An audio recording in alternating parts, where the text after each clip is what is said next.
This is a Sports Catastrophe production.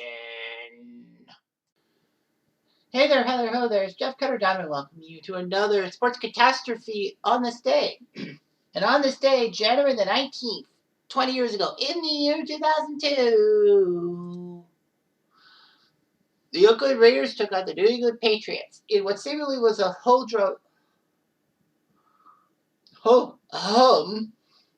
AFC divisional round game.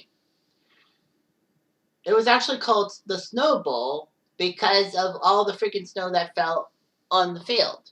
That's one huge thing about a bad weather game. Like, it's known as the Snow Bowl.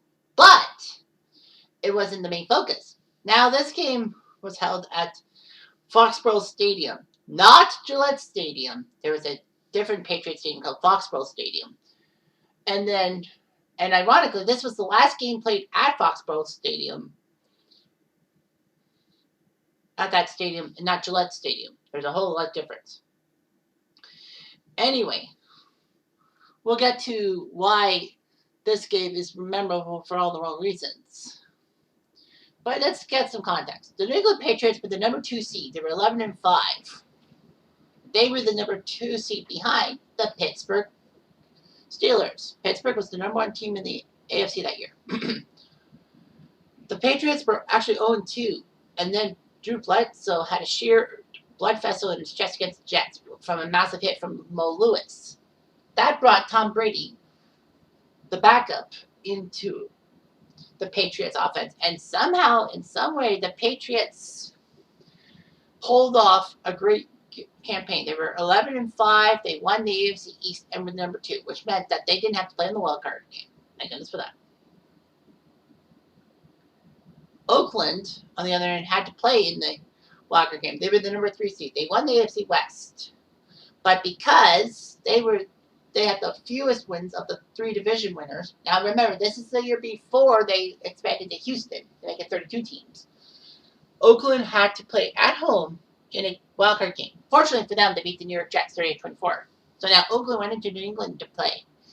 It was the pesky Raiders versus the simply insurmountable New England Patriots. Now, 25 years prior to this matchup, well, 26, kind of, the Raiders and Patriots were involved in a controversial game in which the Patriots actually almost shocked the Raiders and got to the AFC title game of 1977. But because of a phantom roughing the passer call on Ray Sugar Bear Hamilton, the Patriots lost the plot and lost the game. Concluding that it was one of only a handful of times that the Raiders actually got a controversial call go their way. Of course, the Raiders got screwed over by the immaculate reception by Franco Harris. And they actually got lucky with the holy roller play. And then they were actually ruined by what Al Davis called the big lie, in that Denver, for some reason, did not fumble the ball against the Raiders in the 1977-78 AFC title game, which helped the Broncos win the AFC title game, but get crushed by Dallas. Regardless, it was 2 versus 3. The snow would play both teams, even the Patriots. However, Rich Gannon was effective in the first half. 10 for 14. Anyway, Oakland had the ball, and in the first quarter, Gannon threw a touchdown pass to James Jett. The score was 7-0 after one half. And then in the third quarter, it was a battle of field goals. Ben Terry kicked a 23-yarder, but Sebastian Janikowski, the Florida State product, kicked 38 and 45-yard field goals. So that meant that it was 13-3 headed to the fourth quarter. Patriots were in trouble. But Tom Brady would get a touchdown run with 7:57 left, 13-10. And then with 2 minutes left, the Patriots went on their drive. They had no timeouts. And after a play by Kevin Falk to go out of bounds, they had play 150 left.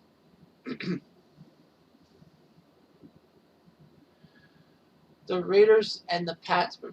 Brady dropped back the pass with no open receivers. But when he was pumping the football, Raiders cornerback Charlie Woodson hit him and the ball was lost. The Raiders picked up the ball. I can't remember who was the guy who jumped on the ball. But anyhow, the Raiders got the ball back, had a chance to kneel down, end the game, and put the Raiders into the AFC title game. Unfortunately, though, after video review, Walt Coleman, the referee, refers to calling it an incomplete forward pass and giving the ball back.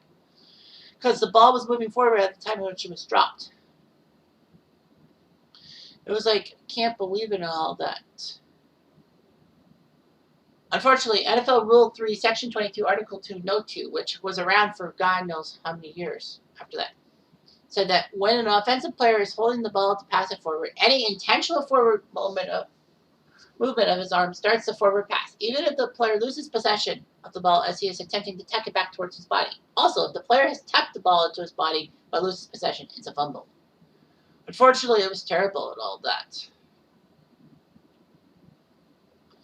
No. The Raiders were angry, and they had every right to.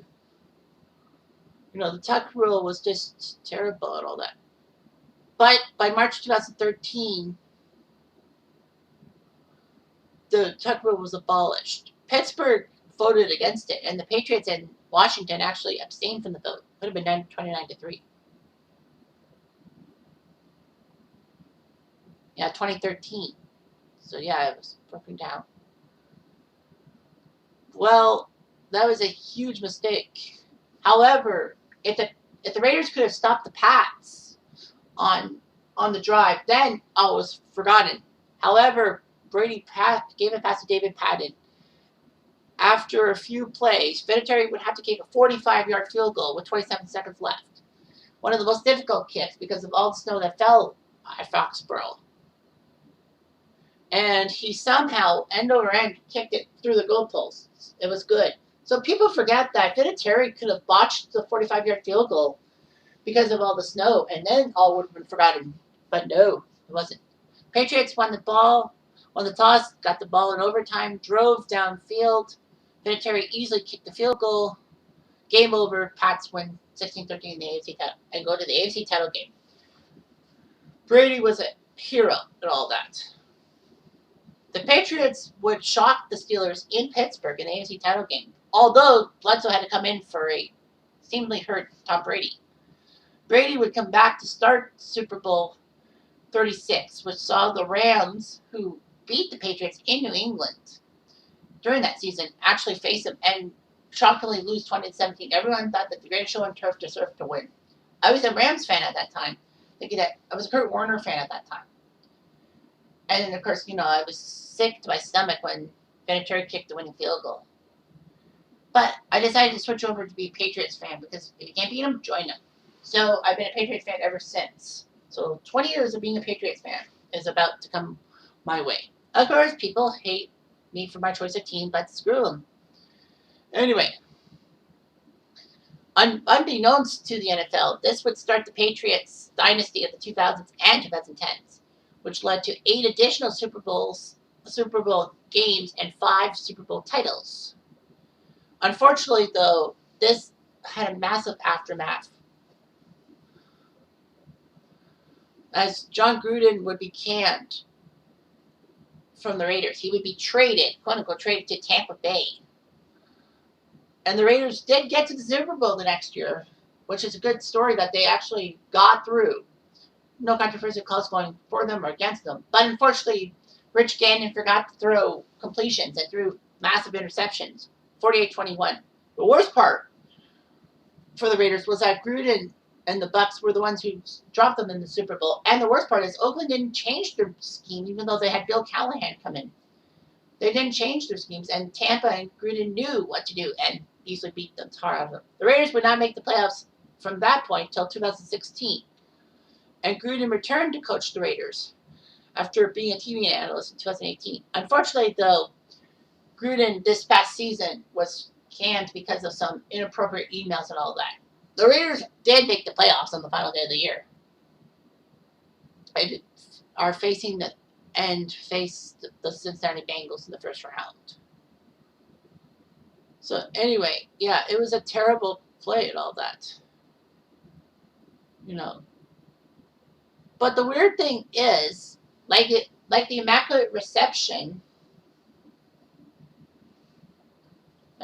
Like the Immaculate Reception and the Catch. This the play. It was this named play would actually jumpstart a dynasty. The Immaculate Reception helped the Steelers start their dynasty of the 70s. The Catch with Dwight Clark would give the Niners their 80s dynasty.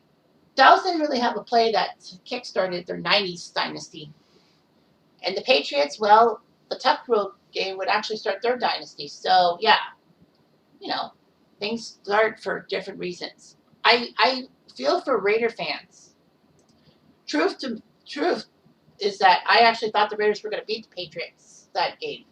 You know, as a 16-year-old, I hadn't turned 17 yet. As a 16-year-old, I kind of thought that the Raiders were going to beat the Patriots.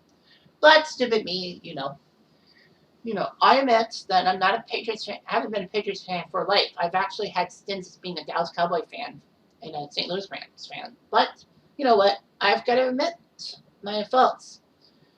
And I'm a Patriots fan from 2002 onwards.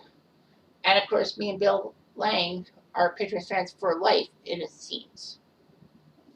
So anyway, yeah, this play was controversial, and I do feel for Raider fans and all that. We got our dynasty by a stupid call. But you can't change history. You just can't. Anyway, I'm Jeff Diamond. I do.